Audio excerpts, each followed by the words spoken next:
मन लागो मेरो यार फकीरी में, मन लागो मेरो यार फकीरी में, ओ मन लागो मेरो यार फकीरी में, मन लागो मेरो यार फकीरी में। जो सुख पायो राम भजन में, जो सुख पायो राम भजन में, जो सुख पायो राम भजन में, जो सुख पायो राम भजन में, सो सुख नाही अमीरी में।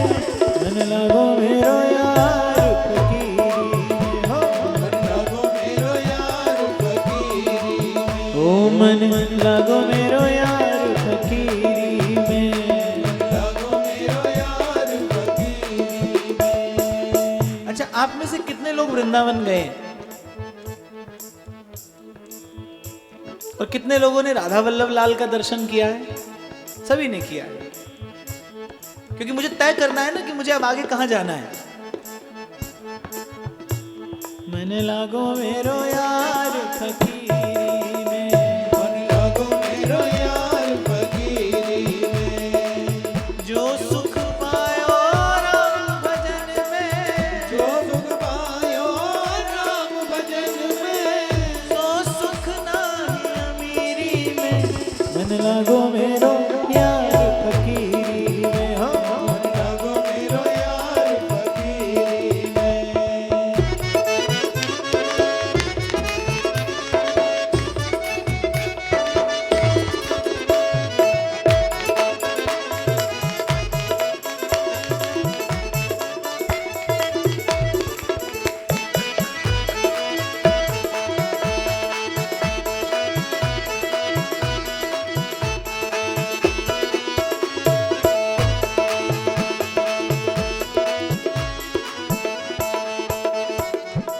प्रेम नगर में रहनी हमारी, प्रेम नगर में रहनी हमारी, प्रेम नगर में रहनी हमारी, प्रेम नगर में रहनी हमारी, चारों दिशा जगीरी में। मन लागो मेरो यार फकीरी में, हो लागो मेरो यार फकीरी में, ओ मन लागो मेरो यार फकीरी में। लागो मेरो यार फकीरी में।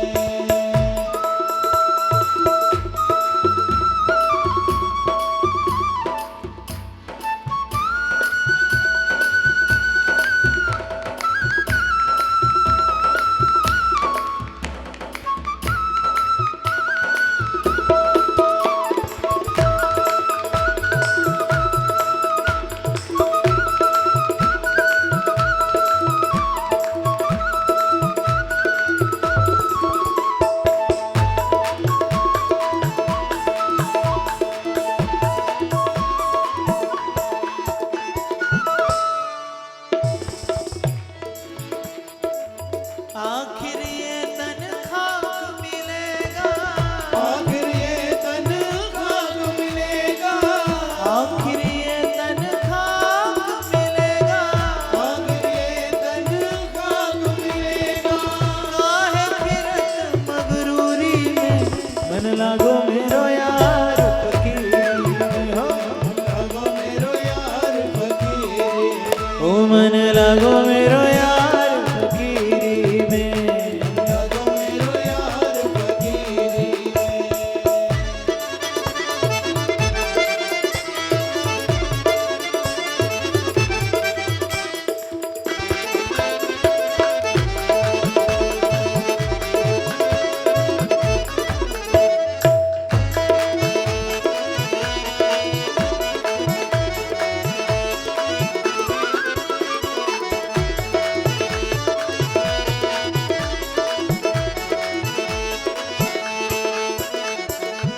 कहत कबीर सुनो भाई साधो, कहत कबीर सुनो भाई साधो, कहत कबीर सुनो भाई साधो। कहत कबीर सुनो भाई साधो। और यहाँ आकर कबीर एक बड़ा महत्वपूर्ण संदेश दिए जाता है मैंने आज चर्चा आरंभ की, सबसे पहले निवेदन किया कि आपको थोड़ा सावधान रहना है कि आप क्यों आ रहे हैं यहाँ। कहीं केवल किसी का निमंत्रण उद्देश्य मात्र न रखना। आए हैं आप अपना समय लेकर यहाँ, ये आपका यहाँ आना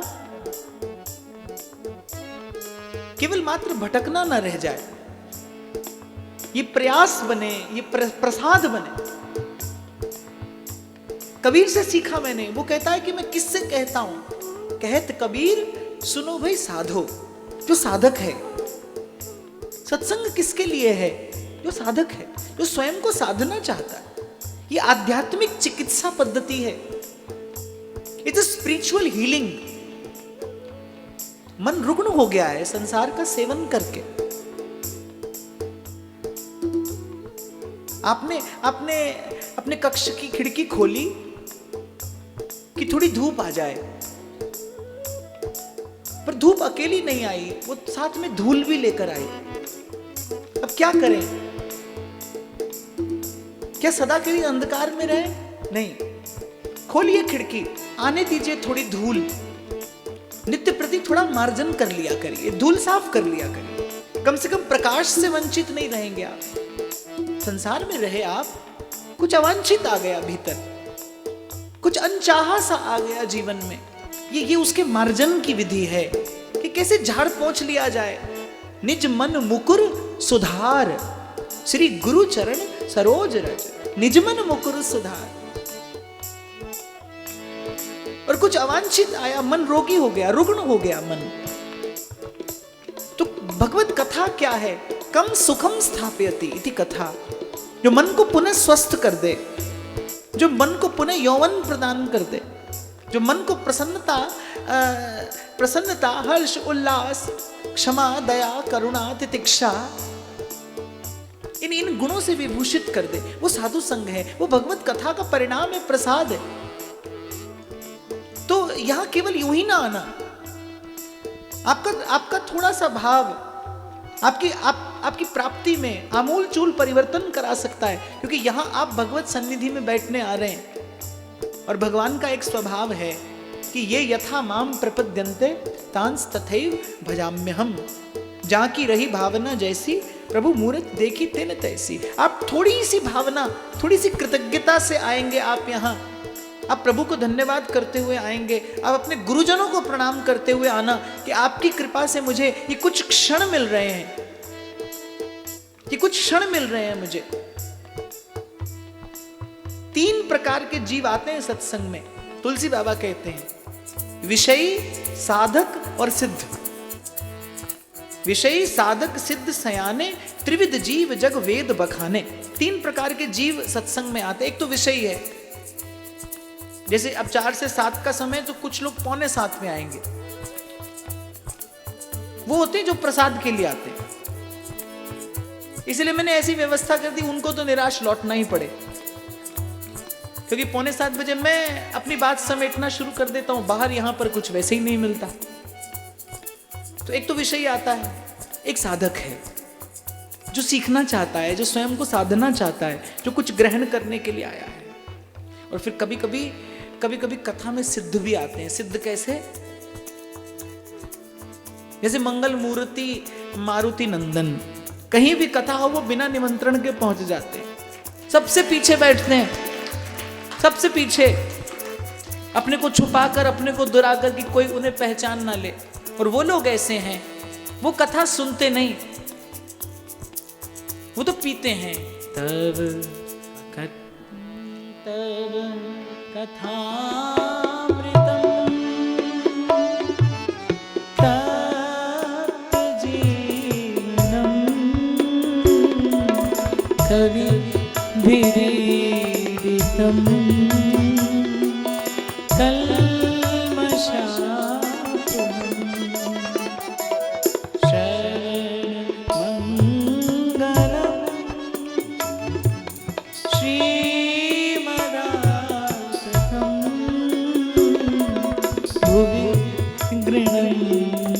ते भूरिदा जया। राम कथा सुनिवे को रसिया, जो कथा सुनने नहीं आता, जो कथा रस को पीने आता है। एक बार वृंदावन में गौड़ीय संप्रदाय के आचार्य श्री अतुल कृष्ण गोस्वामी जी रास पंचाध्यायी पर प्रवचन कर रहे थे। अब वो इस शताब्दी के बड़े अद्भुत विद्वान हुए, उनकी भाषा भी वैसी ही बड़ी परिष्कृत संस्कृत निष्ठ उनकी हिंदी, कि कुछ लोगों को तो लगता था कि वो संस्कृत में ही प्रवचन करते हैं, माने उनकी हिंदी भी ऐसी थी। तो एक ब्रजवासन उनकी कथा सुनने नित्य आती थी। एक संस्कृत की प्राध्यापिका भी उनका प्रवचन सुनने आती थी। वो रोज उस ब्रजवासिन को देखती थी। उनके मन में बड़ा आश्चर्य होता था कि बोली ये समझती होगी, इसे देखकर तो नहीं लगता इसे कुछ समझ आता होगा। और वो बस आनंद में सिर हिलाती और बैठी रहती थी। अब एक दिन उससे रहा नहीं गया, उसने पूछा कि ये जो कहते हैं आप समझती हैं? अब ब्रजवासन ने उसकी ओर देखा। अब ब्रजवासी तो ब्रजवासी होते हैं, वो तो कन्हैया को गाली देने में नहीं चूकते, और कन्हैया तो आए ही ब्रजवासियों की गाली खाने। ब्रज देविन के प्रेम सो मीठी लागे गारी। पर आपको एक बात बताऊं, प्रेम के धरातल से उतरी हुई गाली भी मीठी लगती है। शब्द किस चेतना के धरातल से आया है, यह महत्वपूर्ण है। एक कवि की कविता केवल मनोरंजन करती है, क्यों?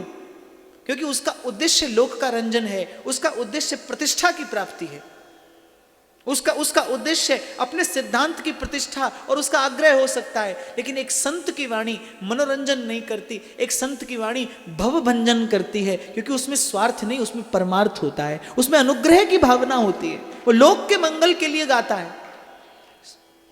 स्वान्तः सुखाय तुलसी रघुनाथ गाथा, वो अपने मन को सुख देने के लिए गाता है, वो सबके सुख की भावना संजोकर गा रहा है। इसलिए किस चेतना के स्तर से शब्द आ रहा है, ये बड़ा महत्वपूर्ण है। कोई अपना प्रेम में गाली भी दे तो मधुर लगती है, और कोई ईर्ष्या से भरकर आपकी प्रशंसा करे, वो प्रशंसा का वाक्य भी आपको सुख नहीं देगा, वो चुभेगा कहीं भीतर जाकर आपको। तो ब्रजवासियों की गाली भी बड़ी मधुर है। तब उस महिला ने देखा उस अध्यापिका को। वो अध्यापिका बोली, मुझे सच बताइए, ये जो बोलते हैं आप समझती हैं? क्योंकि मैं देखती हूं आप बड़े आनंद में श्रवण करती। तो वो ब्रजवासन बोली, देख इनकी बातन को तो ब्रह्मा उन्हें समझ सके। तो बोली, हम कहां समझेंगे? बोली, आप तो बड़े आनंद में बैठी। बोली, हम तो ये जाने, बोले हमारे कन्हैया की कछु बात कर रहा हो, हमको तो जाय में ही आनंद आवे। बोली, हम तो ये जाने हमारे कन्हैया की कछु बात है रही है, अब हम तो बस याई वही आनंद ले लें कि हमारे कृष्ण की बात हो रही है, हमको इसी में सुख है, हमको इससे अधिक जानने की आवश्यकता क्या है?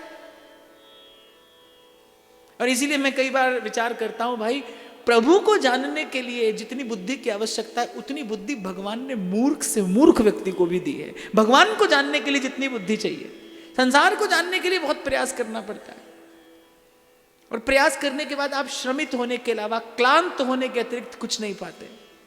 संसार को जानने के बाद आनंद नहीं रह जाता जीवन में। When you come to know all the pros and cons of this unhealthy world, then you can't stay happy. आप प्रसन्न नहीं रह पाते। जब आप सब जान लेते हैं तो इस संसार के विषय में, संसार की असारता का बोध हो जाने के बाद कहाँ संसार में मन लगता है? और संसार को सार समझने की भूल हो जाए तो भी संसार में कहाँ मन लगता है? और प्रभु को जानने के लिए जितनी आवश्यकता है वो प्रभु ने सबको दिया है, मूर्ख से मूर्ख व्यक्ति भी। मैं इसीलिए बार बार कहता हूं, आप संसार को पाने के योग्य हो कि ना हो, लेकिन भगवान को पाने के योग्य आप हैं, क्योंकि आप मनुष्य हैं। क्योंकि भगवान ने आपको कबहू कर करुणा नर देही। तो वो तीसरी भांति के लोग हैं जो कथा का रसायन पीने आते हैं। और श्रीमद् भागवत कहती है, पिबन्ति ये भगवत आत्मनः सता कथामृतं श्रवण पुटेषु संवृतं। जो अपने श्रवण पुटों से पीते हैं कथा का रसायन, पुनन्ति ते विषय विदूषिताशय। उन्हें क्या प्रसाद मिलता है कि उनके मन का मंदिर स्वच्छ हो जाता है। पुनन्ति ते विषय विदूषिताशयम ब्रजंति तच्चरण सरोरुहांतिकम। और उनके चिंतन की धारा फिर स्वतः प्रभावित होने लगती है श्री भगवान के चरण कमलों की ओर। ये कथा सुनने का प्रसाद है। मन का मार्जन हो जाए, मन निर्मल स्वच्छ पवित्र पावन हो जाए। मैले कुचैले स्थान पर बैठकर जैसे आप पवित्र भावना नहीं कर सकते, स्वच्छता ही पवित्रता की जननी है। जो स्थान पवित्र होगा वो स्वच्छ अवश्य होगा। ठीक उसी प्रकार मैला कुचैला मन हो तो सद्भाव नहीं आएगा, शुभ संकल्प मन में नहीं जगेंगे। इसलिए हमारे वेद की ऋचा कहती है, प्रार्थना की गई है उस महामहिम से, मे मनो शिव संकल्पमस्तु। इसीलिए प्रार्थना कराई जाती है हमें, अपनी करुणा का जल तू बहा दे, कर दे पावन हर एक मन का कोना।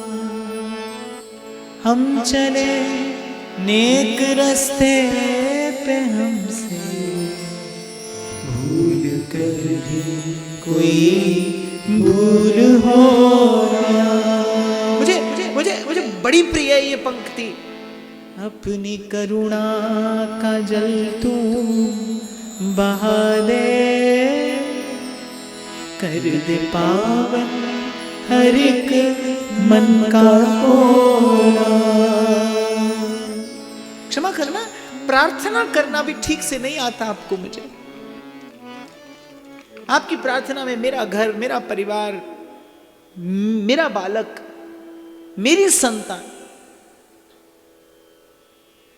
ये बिल्कुल ठीक ऐसी प्रार्थना करना है जैसे आप यज्ञ कर रहे हैं। किसी ने पूछा किस लिए करें, बोले मेरे घर वर्षा हो जाए। आप सोचो कभी हो सकता है ऐसा? आप कभी भगवान से बोल रहे हो बस मेरे घर में बारिश हो जाए, और आपको नहीं लगता कि ये व्यर्थ का प्रयास है? अच्छा है आप ये प्रयास करें, केवल इतना बहुत है वर्षा हो जाए। होगी तो आपके घर तो हो ही जाएगी। मेरे पास बहुत माताएं आती बोले कैसे बालक भजन करे, तो मैंने कहा भगवान से प्रार्थना करो। फिर प्रार्थना करती है मेरा बालक भजन करे। मैंने कहा नहीं, तुम मां हो, अपने वात्सल्य का विकास करो, अपने हृदय में बैठी करुणा का विकास करिए। आपके हृदय में सबके लिए मंगल की कामना हो। और मैं बड़े विश्वास से आपको ये कह रहा हूं, ये मेरे जीवन का अनुभूत प्रयोग है। आप सबके मंगल की कामना करिए, किसी का हो ना हो आपका अवश्य होगा, आपका अवश्य हो जाएगा। जितनी माताएं यहां बैठी यदि चाहती हैं बालक भजन करे, आप मां हैं और मां को आशीर्वाद देने का अधिकार प्रकृति ने दिया है, कोई नहीं है ऐसा। भगवान भी चाहे तो माता का आशीर्वाद मोड़ नहीं सकते। आप मां हैं, माता हैं, जननी हैं, आपने सृजन किया है, आपके पास वो सामर्थ्य है, पर आपकी प्रार्थना संकुचित हो जाती है। प्रार्थना में स्वार्थ प्रार्थना के शब्दों को जीवित नहीं रहने देता। Then they are dead words. और मैंने आपको कहा आपके और प्रभु के बीच में एक तत्व सक्रिय है जिसका नाम प्रकृति है। वो पुजारी है उसकी। प्रकृति से बड़ा परमेश्वर का कोई और पुजारी नहीं है।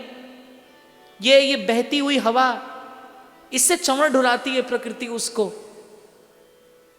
और गगन रूपी थाल में सूर्य चंद्रमा और असंख्य तारागण ये उसकी आरती उतारते हैं। ये खिले हुए फूल प्रसन्नता से उसका स्वागत करते हैं। इनसे बहती हुई सुगंध ये उसे धूप देती है। प्रकृति से श्रेष्ठ उसका कोई पुजारी नहीं। और कभी वृंदावन आप कह रहे हो, आप गए हो, जब द्वार पर प्रभु का सेवक होता है, इधर आप होते हैं उधर प्रभु होते हैं, आप कोई वस्तु निवेदन करते हैं प्रभु को देने के लिए तो सेवक के हाथ में ही तो करते हैं कि इसे प्रभु तक पहुंचा दे।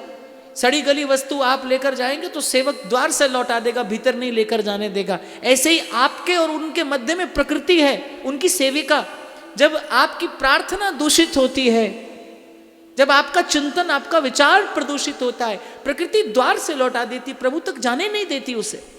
लेकिन जब आपकी प्रार्थना निर्मल होती है, जब आपकी प्रार्थना पवित्र होती है, जब आपकी प्रार्थना जीवंत होती है परमार्थ से, अपनी करुणा का जल तू बहा दे, कर दे पावन हर एक मन का कोना।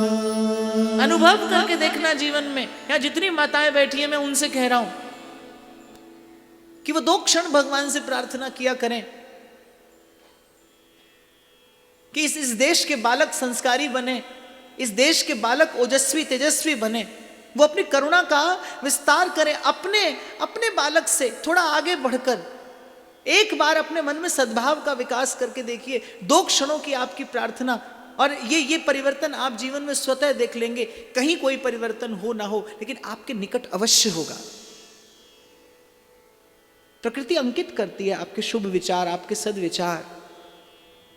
लेकिन जब प्रार्थना संकुचित होती है, जब प्रार्थना स्वार्थ से भरी होती है, लौटा देती है प्रकृति उसे द्वार से, नहीं प्रवेश पाती वो भीतर। दीन दयाल के कान में भनक नहीं पड़ने देती प्रकृति, आपके शब्द लौट आते हैं। और जैसा कि अभी मैंने निवेदन किया कि प्रभु के प्रेम को प्राप्त करना ही जीवन का उद्देश्य है, और विचार करने के बाद कह रहा हूं मैं, हो सकता है भाई, क्योंकि प्रेम के अतिरिक्त जो है वो समाप्त हो जाता है। आज जिस खिलौने को पाने के लिए बालक मचल उठा है, वो सो नहीं रहा। उसने माता पिता को भी नहीं सोने दिया कि मुझे ये खिलौना चाहिए। आप देखिए 2 वर्ष बाद वही बालक उस खिलौने की ओर देखेगा भी नहीं। आज जिस वस्तु को पाने के लिए आपके प्राण व्याकुल हैं, कुछ समय बाद आप उस वस्तु की ओर देखेंगे नहीं। और वस्तु क्या भाई, यहां तो जीवन में व्यक्ति से मन भर जाता है, संबंधों से मन भर जाता है।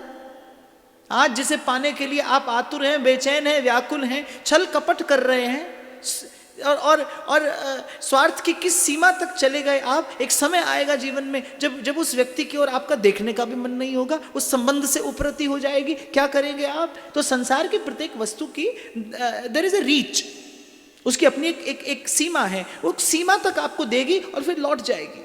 लेकिन एक बात आपको मैं निवेदन कर दूं कि संसार की वस्तु अकेली नहीं लौटती, वो आपका समय अपने साथ लेकर लौटती है। आपने अपना जीवन दे दिया उसे, जीवन के अमूल्य क्षण आपने उसे दे दिए। तो विचार करने के बाद ही संतों ने ये मत के निर्णय निकाला, प्रेम ते प्रगट होहि मैं जान। मत के निर्णय निकाला, बिन सतसंग न हरि कथा, तेहि बिन मोह न भान। मोह गए बिन राम पद, होहि न दृढ़ अनुराग। मैं जना कबीर की बात पूरी कर दूं। कहत कबीर सुनो भई साधो, कहत कबीर सुनो भई साधो, कहत कबीर सुनो भई साधो, कहत कबीर सुनो भई साधो। साहेब मिले सबूरी में, मन लागो मेरो यार फकीरी में। मन लागो मेरो यार फकीरी में, ओ मन लागो मेरो यार फकीरी में। लागो मेरो यार फकीरी में। जो सुख पायो राम भजन में, जो सुख पायो राम भजन में, जो सुख पायो राम भजन में, जो सुख पायो राम भजन में, सो सुख नाही अमीरी में।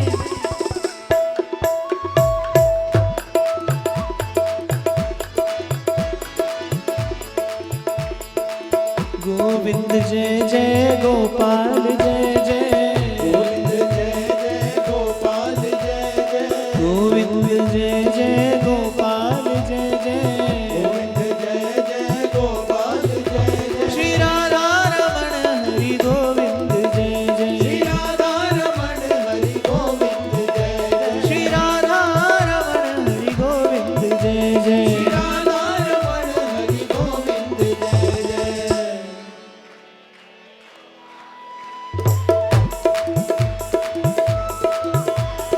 गोविंद जय जय गोपाल जय जय, गोविंद जय जय गोपाल जय जय, श्री राधा रमण हरि गोविंद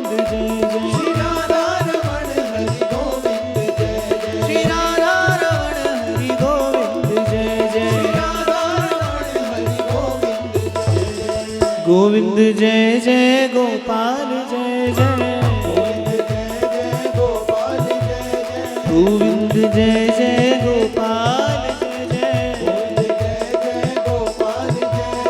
गोविंद जय जय गोपाल जय जय, गोविंद जय जय गोपाल जय जय, गोविंद जय जय गोपाल जय जय। तो लक्ष्य पर पहुंचने से महत्वपूर्ण है लक्ष्य निर्धारित करना और सही लक्ष्य निर्धारित करना। लक्ष्य तो सबके जीवन में कुछ ना कुछ है। किसी को सेठ साहूकार बनना है, किसी को क्या होना है, किसी को क्या होना है, लक्ष्य तो है। पर सही लक्ष्य हो, सही लक्ष्य का निर्धारण कैसे हो जीवन में। और आप ये बात स्वीकार करेंगे कि आपकी विचारधारा को सबसे अधिक अगर कुछ प्रभावित करता है, कोई प्रभावित करता है, तो वो आपका संग प्रभावित करता है। द एसोसिएशन, किस संग में है आप, ये जीवन को सर्वाधिक प्रभावित करने वाला एक तथ्य है। किसके संग में रहते हैं आप। अभी कुछ देर पहले मैंने आपसे कहा मन के पास बुद्धि नहीं है। मन को तो सत्संग में भी सुख आता है भाई, और मन को सिनेमा में भी सुख आता है। मैं तो रोज ये अनुभव करता हूं, जैसे अभी आप गा रहे थे ताली बजा बजा कर और गा रहे थे मेरे साथ में। अब रात को कोई आपको ब्याह में ले जाए तो आप वहां भी नाच लोगे। पार्टी में भी आपको ऐसा ही आनंद आता है। तो थोड़ा मन का स्वरूप स्वभाव समझिए, क्योंकि स्वयं को समझे और जाने बिना कोई आध्यात्म के पथ का पथिक नहीं हो सकता। आप सीधे भगवान खोजना चाहते, जबकि भगवान तो खोए नहीं। भगवान नहीं खोए, जीव खोया है। आप खोजने निकले हैं भगवान को, जबकि भगवान तो खोए ही नहीं। घट घट मेरा साइया और सोनी सेज न कोय, जीव खोया है। और जिसे खबर पड़ती है कि मैं खोया हूं, वो कहता है तुम ढूंढो मुझे गोपाल में खोई गैया। हे प्रभु, मैं खोया हूं और आपको कहां ढूंढूं। सबे अंग गुणहीन हो, ताको जतन न को। आपको मैं कैसे खोजूं। नहीं विद्या, नहीं बाहुबल, नहीं खर्चन को दान। ऐसे दीन अपंग की पत राखो है